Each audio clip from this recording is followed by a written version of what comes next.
Renungan pagi pulang ke rumah oleh Ellen G. White, 31 Oktober 2020. Mari kita berdoa.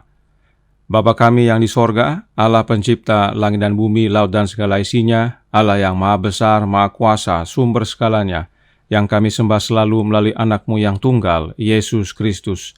Terpujilah Yesus, anak Allah yang maha tinggi, yang adalah penebus, penolong, penghibur, pengantara kami. Pada pagi hari ini kami bersyukur boleh bangun dan berbakti, dan sebagaimana mendengarkan nasihat firman-Mu, kiranya ini menggugah dan mengubahkan hidup kami menjadi baru di dalam Yesus, karena Dialah satu-satunya pengantara kami. Beserta kami sepanjang perbaktian ini, kehendak-Mu yang jadi, ampun kami akan dosa dan salah, karena kami berdoa hanya melalui anak Allah yang tunggal, Yesus Kristus, yang adalah Tuhan dan Juru Selamat kami. Amin. Renungan hari ini akan dibacakan oleh Saudari Velin Silalahi. Silakan, Saudari Velin. Renungan pagi 31 Oktober. Penebusan yang sempurna. Ayat tema, jika seorang berbuat dosa, kita mempunyai seorang pengantara pada Bapa, yaitu Yesus Kristus yang adil. 1 Yohanes 2 ayat 1. Yesus adalah pembela kita, imam besar kita, perantara kita. Posisi kita sama seperti orang Israel pada hari penebusan. Ketika imam besar memasuki tempat yang maha suci, mewakili tempat di mana imam besar kita sekarang memohon, dan mencurahkan darah pendamaian di atas tutup pendamaian, tidak ada korban pendamaian yang ditawarkan tanpanya. Sementara imam itu menjadi perantara dengan Tuhan, setiap hati harus tunduk dalam penyesalan, memohon pengampunan atas pelanggaran. Satu golongan bertemu golongan yang lain dalam kematian Kristus, anak domba disembelih karena dosa-dosa dunia. Imam besar kita yang agung telah membuat satu-satunya pengorbanan yang bernilai dalam keselamatan kita. Ketika Dia mempersembahkan dirinya di kayu salib, penebus sempurna dibuat untuk dosa-dosa umat manusia. Kita sekarang berdiri di pelataran luar, menunggu dan mencari pengharapan yang diberkati itu, kemunculan mulia dari Tuhan dan Juru Selamat kita, Yesus Kristus. Tidak ada pengorbanan yang ditawarkan tanpa Dia, karena imam besar melakukan pekerjaannya di tempat yang paling suci. Dalam perantaraannya sebagai pembela kita, Kristus tidak membutuhkan kebajikan seseorang, tidak juga membutuhkan campur tangan orang lain. Dia adalah satu-satunya penanggung dosa, satu-satunya korban penghapus dosa. Doa dan pengakuan harus ditawarkan hanya kepada Dia yang telah masuk satu kali untuk semua orang ke tempat yang paling suci. Ia akan menyelamatkan semua orang yang datang kepadanya dalam iman. Dia pernah hidup untuk membuat permohonan bagi kita. Kristus menyatakan Bapa kepada dunia, dan Dia mewakili di hadapan Allah orang-orang pilihan yang di dalamnya Dia telah memulihkan citra moral Allah. Mereka adalah warisannya. Kepada mereka Dia berkata, Dia yang telah melihat aku, telah melihat Bapa. Tidak seorang pun mengenal anak selain Bapa, dan tidak seorang pun mengenal Bapa selain anak, dan orang yang kepadanya anak itu berkenan menyatakannya. Tidak ada imam, tidak ada agamawan dapat mengungkapkan Bapa kepada putra atau putri Adam. Kita hanya memiliki satu pembela, satu perantara yang mampu mengampuni pelanggaran. Akankah hati kita bersyukur kepadanya yang memberikan Yesus untuk menjadi pendamaian bagi dosa-dosa kita? Pikirkan secara mendalam tentang cinta yang Bapa telah manifestasikan demi kita, cinta yang telah Dia nyatakan bagi kita. Kita tidak bisa mengukur cinta ini, untuk mengukur tidak ada. Bisakah kita mengukur yang tak terbatas? Kita hanya dapat memandang ke Kalvari, kepada anak domba yang disembelih dari dasar dunia. Dikutip dari Signs of the Time, Juni 28, 1899. Terima kasih atas penata layanan Saudari Velin. Tuhan Yesus memberkati. Selamat pagi saudaraku dalam Tuhan. Selamat hari Sabat. Renungan hari ini merangkumkan semua pelajaran selama bulan Oktober ini, dan renungan hari ini dikutip dari sebuah artikel yang Nyonya White tulis dalam majalah Science of the Times di tahun 1899, atau 1 tahun setelah terbitnya buku Kerinduan Segala Zaman. Judul artikel tersebut adalah The Only True Mediator, yang artinya satu-satunya pengantara yang benar. Siapakah dia? Yesus Kristus. Kenapa Nyonya White menyatakan bahwa Yesus adalah satu-satunya pengantara yang benar? Mari kita lihat cuplikan pernyataan Nyonya White dalam artikel tersebut.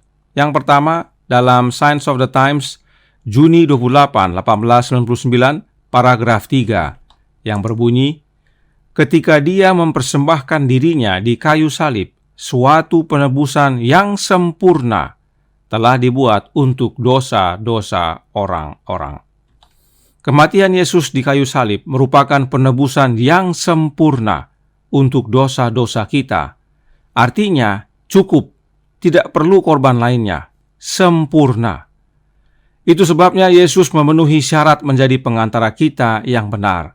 Karena untuk menjadi pengantara atau imam besar harus ada korban.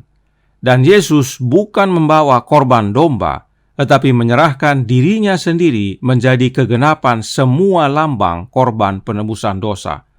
Serta melalui kematiannya, Yesus telah membuka jalan yang baru dan yang hidup kepada Bapa.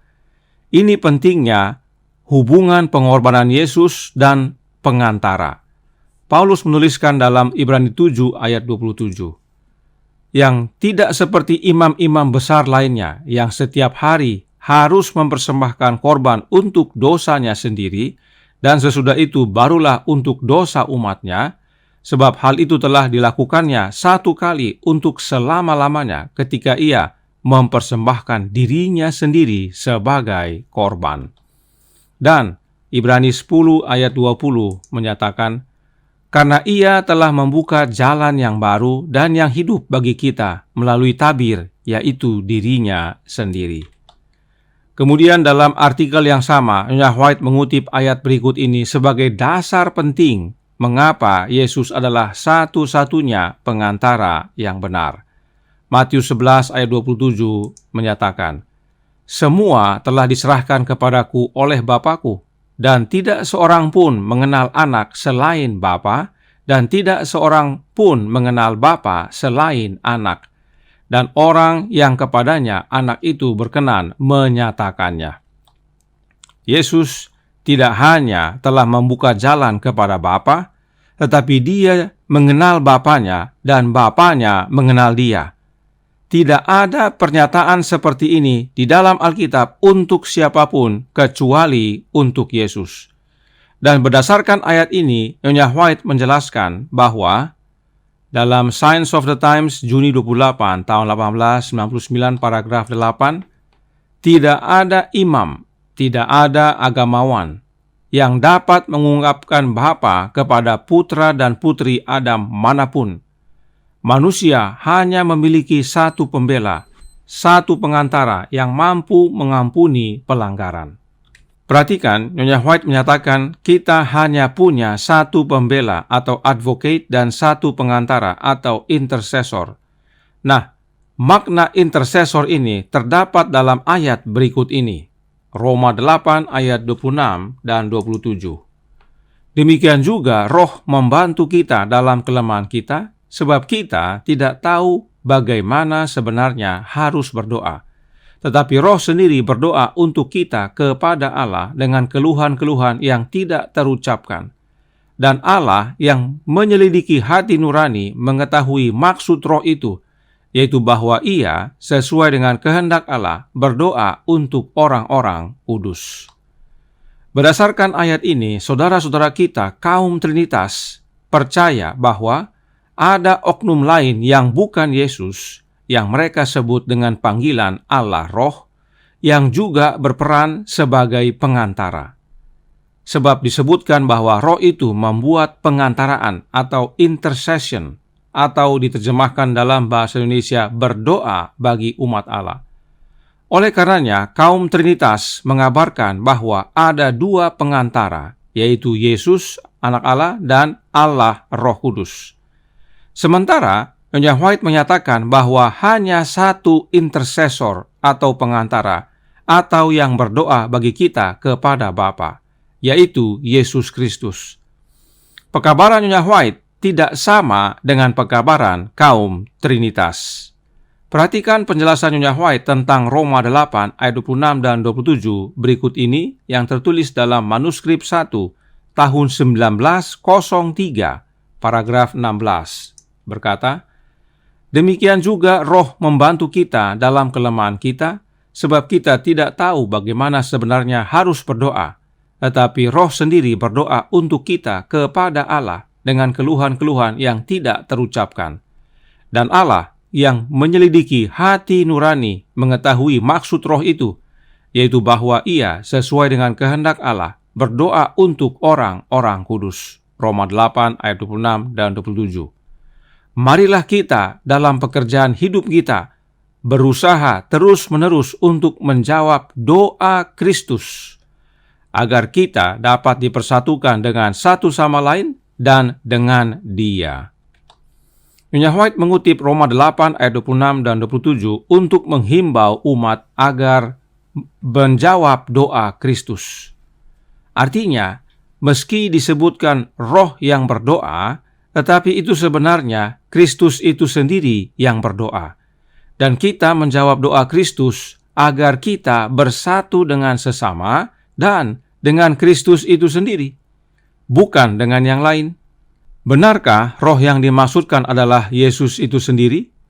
Perhatikan kata intercession atau berdoa dalam ayat 26 dan 27 diulangi kembali dalam ayat 34. Roma 8 ayat 34 berbunyi, "Kristus Yesus yang telah mati, bahkan lebih lagi, yang telah bangkit, yang juga duduk di sebelah kanan Allah, yang malah menjadi pembela bagi kita." Masih dalam pasal yang sama, kata intercession yang sama digunakan dalam ayat ini dan diterjemahkan menjadi pembela. Siapa dia? Yesus Kristus.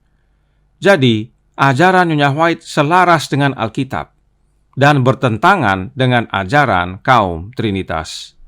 Tidak heran Nyonya White mengabarkan bahwa hanya satu pengantara kita, pembela kita, yaitu Yesus Kristus, secara fisik melayani di sorga dan melalui kehadiran Roh-Nya, Roh Kristus melayani kita di dunia ini, di dalam hati kita. Itu sebabnya masih dalam Roma 8, Paulus menyatakan ayat berikut ini yang sudah kita bahas sebelumnya, namun perlu kita segarkan. Roma 8 ayat 15, "Sebab kamu tidak menerima roh perbudakan yang membuat kamu menjadi takut lagi, tetapi kamu telah menerima Roh yang menjadikan kamu anak Allah. Oleh Roh itu kita berseru, ya Aba, ya Bapa." Roh siapa yang menjadikan kita anak Allah? Roh siapa yang seruannya, ya Aba, ya Bapa? Paulus yang sama menjelaskan.